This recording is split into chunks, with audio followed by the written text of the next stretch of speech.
नमस्कार। श्री श्री रामराज मंदिर चिटाही धाम महोत्सव में श्रीमद् भागवत कथा प्रवचन हेतु विश्व प्रसिद्ध भागवत रत्न हिंदू शेरनी पूज्य साध्वी सरस्वती जी ने भाग लिया। मौके पर मुख्य यजमान सांसद भुल्लू महतो एवं उनकी धर्म पत्नी सावित्री देवी ने साध्वी जी का रामराज मंदिर का प्रतीक चिन्ह देकर भव्य स्वागत किया। हमारे मुख्य यजमान माननीय श्री भुल्लू महतो जी से उनकी धर्मपत्नी श्रीमती सावित्री जी सुपुर्द करते हुए, ताकि यह चिन्ह उनको हमेशा रामराज चिटाही धाम का याद दिलाए और ऐसे ही हमें इनका आशीर्वाद मिले, इनके पावन धरती हमेशा चिटाही धाम पे पड़ते रहे। और बहुत खुशी की बात है, और अंग वस्त्र उनको सुपुर्द करके इस मंच पर उनका स्वागत करते हुए हमारे मुख्य यजमान माननीय श्री भुल्लू महतो जी और श्री राम जी का पट्टा लगाकर श्रीमती सावित्री जी उनका स्वागत करते हुए कृपया जोरदार तालियों से एक बार स्वागत करें और एक बार जोरदार नारा लगाए, जय श्री राम। बहुत बहुत धन्यवाद। और अब हम लोग सुनेंगे दीदी को और इनके द्वारा दिए संदेशों को अपने जीवन बताने का। आज से इनको नहीं जानती हूँ, दसियों वर्ष से जानती हूँ, और जिस प्रकार से एक छोटे से छोटे मजदूर से लेकर के हर एक व्यक्ति की बात बड़े भाव से बड़े प्रेम से ये सुनते हैं, तो मेरा मन गदगद हो जाता है। मुझे लगता है कि अगर देश में ज्यादा नहीं 50 सांसद भी हमारे भुल्लू महतो जी जैसे हो गए तो हमारे देश के राम राज्य नाम से इतनी निर्मलता होनी चाहिए, इतनी सहजता व्यक्ति के अंदर होना चाहिए। इस दृष्टांत से समझिए, एक राजा को अपना दीवान खंड बनाना है ना। दीवान खंड बनाने के लिए उसको एक सीधी मोटी और लंबी लकड़ी की जरूरत है। तो राजा से किसी ने कहा कि महाराज एक किसान है, उसके यहाँ बिल्कुल वैसी सीधी लकड़ी है, एकदम सीधी लकड़ी है। तो राजा ने किसान के पास अपने सैनिकों को भेजा, सैनिकों से कहा लकड़ी दे दो। सैनिकों ने कहा, राजा किसान ने कहा नहीं महाराज मैं लकड़ी नहीं दूंगा, बिकाऊ नहीं है ये लकड़ी। सैनिक वापस गए, राजा ने कहा डबल कीमत दे दो, किसान ने मना कर दिया। 4 गुना कीमत दे दो, किसान ने मना कर दिया। 10 गुना कीमत दे दो, किसान ने फिर मना कर दिया। राजा बड़ी श्रद्धा भाव से स्वयं चल के किसान के पास गया और कहा भैया क्या समस्या है? ये तो समझ में आ गया कि तुम पैसे से बिकाऊ व्यक्ति नहीं हो।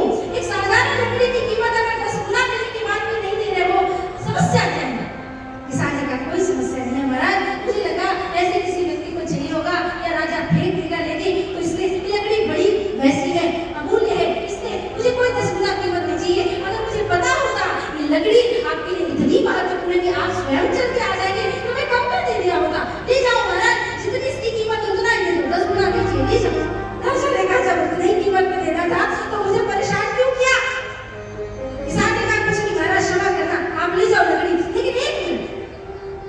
किसान गया लकड़ी के एक कोने में और कान में उसकी लकड़ी के कुछ कहा और दूसरे कोने में कान लगा के कुछ सुना। राजा ने कहा पागल हो गया क्या? ये लकड़ी भी बोलती है क्या? बोला लकड़ी तुझसे क्या कह रही हो, तू लकड़ी से क्या कह रहा है? किसान ने कहा छोड़ो महाराज, बोले नहीं बता क्या कहा तुमने लकड़ी से, और लकड़ी ने तुझसे क्या कहा? किसान ने कहा मैंने लकड़ी से पूछा लकड़ी तेरे अंदर ऐसी क्या विशेषता है इसलिए महाराज तुझे लेने के लिए आए हैं? अच्छा तो लकड़ी ने क्या कहा? लकड़ी ने कहा मैं सीधी हूँ, मैं सरल हूँ, इसलिए राजा मुझे लेने आया है। तू भी अपने मन को सीधा और सरल बना ले, एक दिन जगत का पिता परमात्मा भी तुझे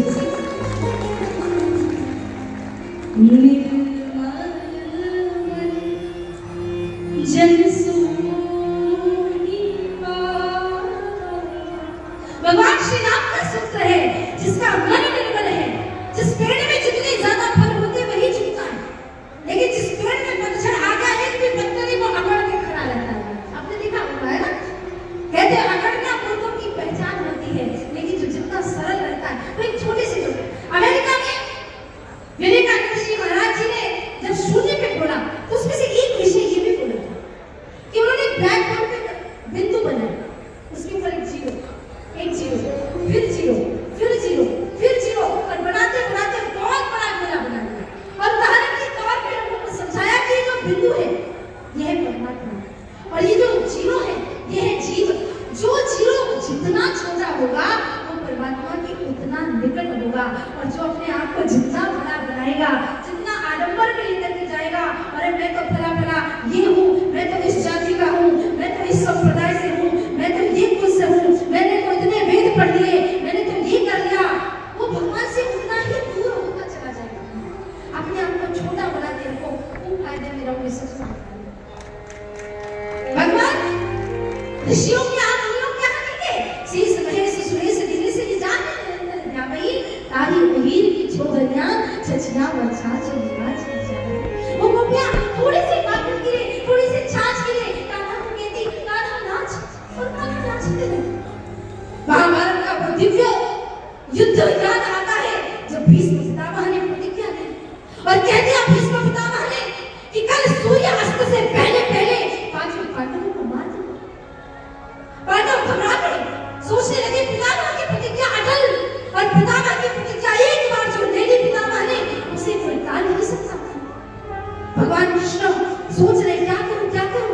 इधर पितामह ने दुर्योधन की पत्नी भानुमति से कहा, भानुमति तुम अर्धरात्रि को मेरे शिविर में आना, नहीं तो मैं अखंड सौभाग्यवती होने का वरदान दूंगा। भानुमति ने कहा ठीक है। भगवान कृष्ण की समस्या और बढ़ गई। भगवान गए पांडवों के शिविर में, देखा पांडव सो रहे, देखा द्रौपदी सो रही। भगवान ने पांडवों को जगाया, द्रौपदी को जगाया, अरे मूर्खों, कल पितामह ने संकल्प लिया है सूर्य अस्त से पहले पहले मार देंगे, और तुम लोग सो रहे हो। द्रौपदी तुम भी सो रही हो, तुम्हें चिंता नहीं हो रही? द्रौपदी ने हाथ जोड़ के कहा, नहीं केशव, हमें चिंता नहीं हो रही है, क्योंकि हमें चिंता नहीं उनकी, उन्हें चिंता हमारी है। हमारे जीवन का रक्षक सुदर्शन चक्र है, जिनके रक्षक आप हैं, उसे भला किस बात की चिंता? भगवान ने कहा क्या करूं, इन्होंने सब मेरे ऊपर कर दिया, मैं क्या करूं? सबसे पहले तो कन्या दौड़ते दौड़ते, बड़े ध्यान से सुनिएगा, प्रेम भावना का, समर्पण का, भक्त और भगवान की भक्ति का इससे अच्छा प्रसंग सुनने को मिलेगा।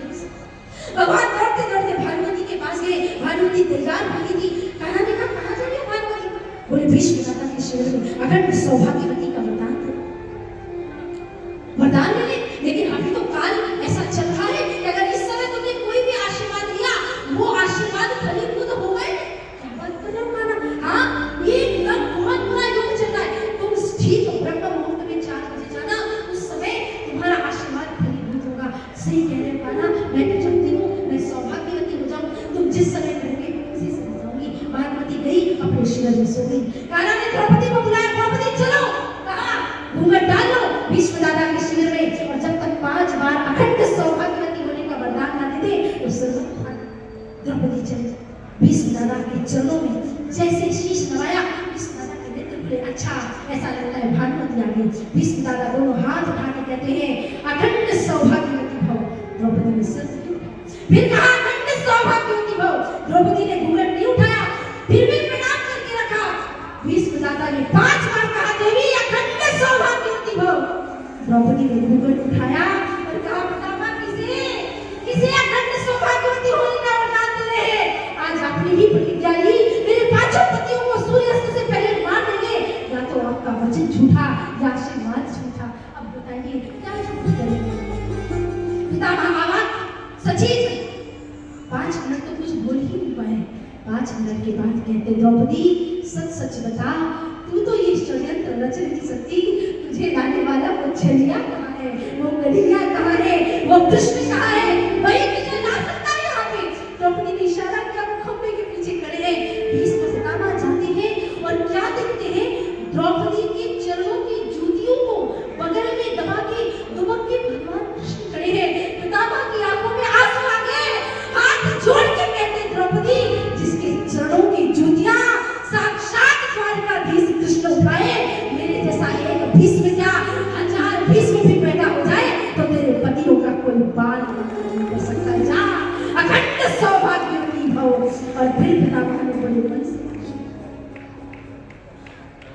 इसीलिए कहते हैं कि जिसके रक्षक भगवान है उसका कौन बिगाड़ सकता है? और सच्चे मन से भगवान को बिगाड़ना। देवी भागवत महापुराण में श्लोक आता है, मनो वाक्य काय शुद्धानां राजस तीर्थे पदे पदे। आप में से कौन कौन गया है गंगा जी में स्नान करने? हाथ रखो। किस किस ने गंगा जी में स्नान किया? आप लोगों ने किया गंगा में स्नान? अच्छा, आप में से हाथ नीचे करें। अब कौन कौन व्यक्ति है जिसने आज तक गंगा में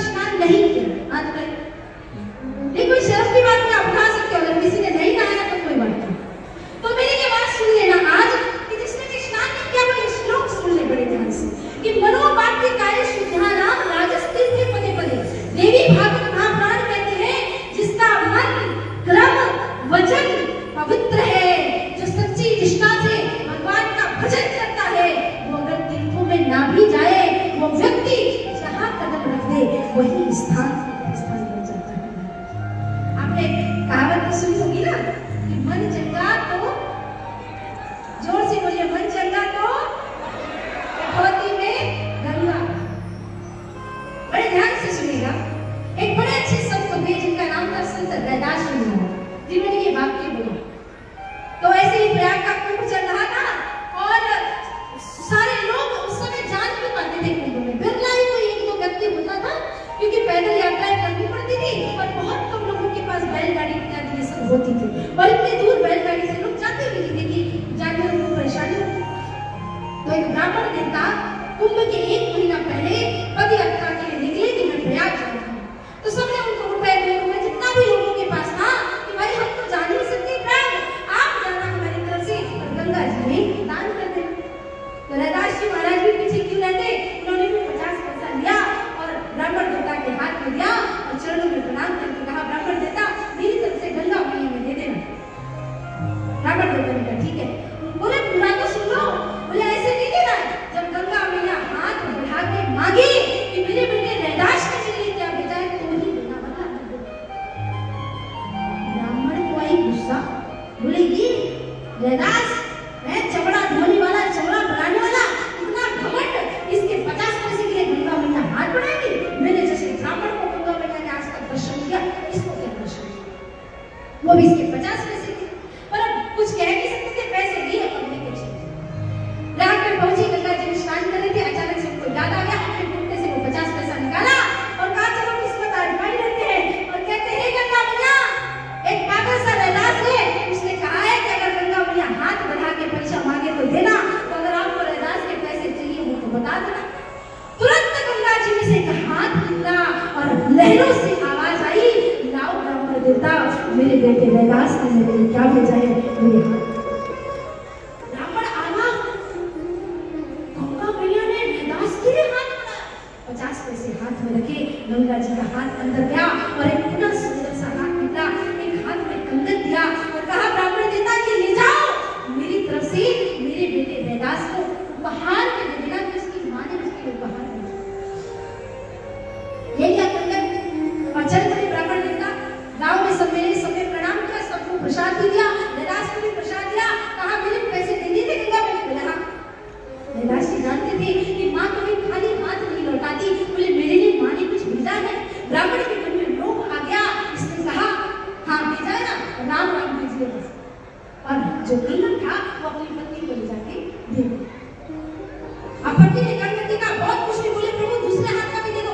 बोले बस एक ही हाथ का मिल पाया, दूसरे हाथ का मिल गया था। अब पत्नी को बड़ा अच्छा लग रहा था। महारानी के साथ उसकी मात्र सभा में बैठक थी, तो महारानी के बगल में जाके बैठ गई। इतना सुंदर कंगन था। माताओं के अंदर एक स्वभाव भी होता है, कोई नई सी साड़ी पहने, कोई नया सा आभूषण पहने तो थोड़ा शौक करना तो बनता है, तो बार बार अपना कंगन ऐसे ऐसे ऐसे ऐसे दिखा। महारानी ने कहा बड़ा सुंदर कंगन है आपका, कहाँ से लाया? बोले मैं नहीं, मेरे पति लाए उपहार में। अब पतियों के अंदर थोड़ी और जेलसी की भावना होती है, अच्छा ये ब्राह्मणी के गरीब पति ने इतना सुंदर कंगन इसको गिफ्ट में दे दिया और मेरे पति राजा होकर भी मुझे ऐसा कंगन आज तक नहीं दे पाए। महारानी तुरंत ब्राह्मणी को लेकर के राज्य में पहुंची और महाराज के सामने पैर पटकने लगी कि क्या मतलब मेरे महाराज, ये ब्राह्मणी के पास ऐसा कंगन है, मेरे पास।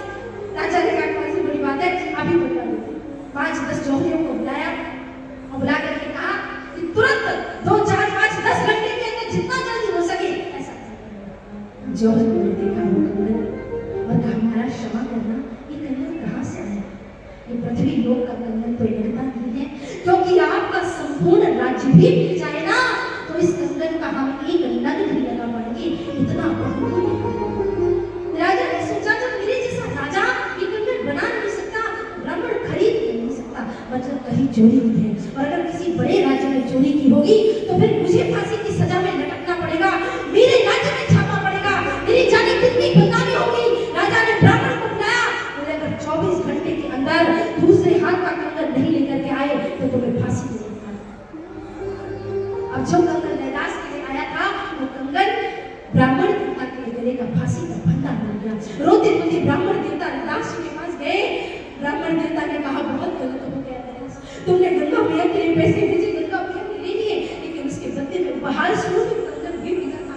मेरी बुद्धि भ्रमित हो गई, लोभ से मन भर गया, मैं वो कंगन पाया। और अब राजा ने कहा है अगर दूसरे हाथ का कंगन 24 घंटे के अंदर नहीं आया तो मुझे फांसी देने का एक तो मैं 24 घंटे के अंदर गंगा जी पहुंच ही नहीं पाऊंगा, और अगर मैं पहुंच भी गया तो क्या पता गंगा मैया मुझे कंगन देंगी भी कि नहीं देंगी।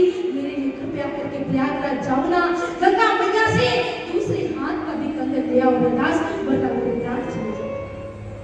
रैदास ने कहा कोई बात नहीं ब्राह्मण देवता, गलती सबसे हो जाती है, परंतु मुझे गंगा मैया से कंगन लेने जाने के लिए प्रयाग जाने की आवश्यकता नहीं है। तो फिर यहाँ तो आसपास कहीं गंगा नहीं है। बोले क्या बात कर रहे हो, मेरे तो घर में गंगा बहती है। ब्राह्मण ने कहा क्या कह रहे हो आप, मुझे कुछ समझ नहीं आ रहा है। रैदास जिस लकड़ी की कठौती में अपना चमड़ा धोते थे ना, उस चमड़ी के जल को स्पर्श करके कहते हैं हे गंगा मैया, अगर मैंने मन कर्म वचन से आपकी भक्ति करी हो तो मुझे कृपा करके दूसरे हाथ का भी कंगन दे दो ना। बिल्कुल हूबहू जैसा हाथ प्रयागराज की गंगा मैया से निकला था वैसा ही हाथ रैदास जी के कठौती के चमड़े के जल से निकला, और कहा गंगा मैया ने लो बेटा रैदास दूसरे हाथ का कंगन दे दे। ब्राह्मण देवता बेहोश होकर गिर गए। जब होश आया तो रैदास के चरणों को पकड़ लिया।